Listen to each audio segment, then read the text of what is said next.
Annyeonghaseyo teman-teman semua. Kali ini kita akan coba yuk membahas materi tentang fungsi kuadrat. Kita mulai dengan bentuk umum dari fungsi kuadrat ya.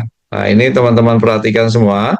Bentuk umum dari fungsi kuadrat itu mirip dengan persamaan kuadrat. Kalau persamaan kuadrat itu sama dengan 0, kalau bentuk umum dari fungsi kuadrat itu fx atau y nanti sama dengan ax kuadrat plus bx plus c ya. Nah, di sini teman-teman perhatikan, nilai A, B, dan C merupakan anggota bilangan real, dan A-nya tidak boleh sama dengan 0. Itu harus teman-teman perhatikan.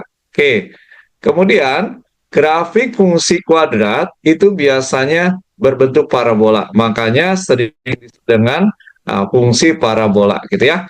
Nah, persamaannya tadi boleh ditulis sama dengan AX kuadrat plus BX plus C.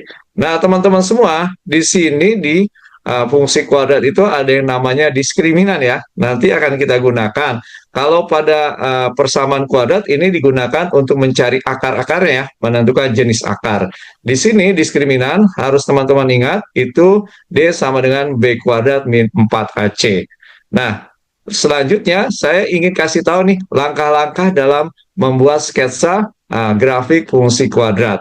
Nah, perhatikan teman-teman semua, ada 5 langkah yang harus teman-teman lakukan. Yang pertama, teman-teman harus menentukan titik potong terhadap sumbu X.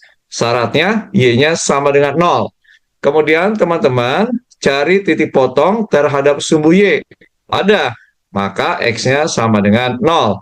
Kemudian, teman-teman tentukan sumbu simetri dari grafik fungsi kuadrat ini. Rumusnya nih, teman-teman ya.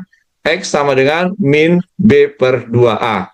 Nah, kemudian teman-teman bisa menentukan titik puncaknya. Simbolnya biasanya XP, YP. Di sini XP-nya min B per 2A, jadi sama dengan sumbu simetri ya, teman-teman. Kemudian Y puncaknya itu min B kuadrat min 4AC per 4A. Nah, kemudian untuk membuat grafiknya lebih baik atau lebih bagus, teman-teman bisa mengambil beberapa titik pentingnya. Nah, dalam grafik fungsi kuadrat ini, teman-teman perhatikan nilai A-nya ya, teman-teman ya.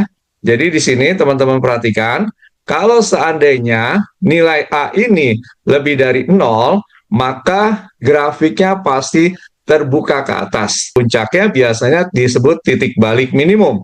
Nah, kalau A-nya kurang dari 0, biasanya grafiknya terbuka ke bawah, dan titik baliknya atau puncaknya sering disebut titik balik maksimum. Oke, gimana? Bisa dipahami untuk materi ini?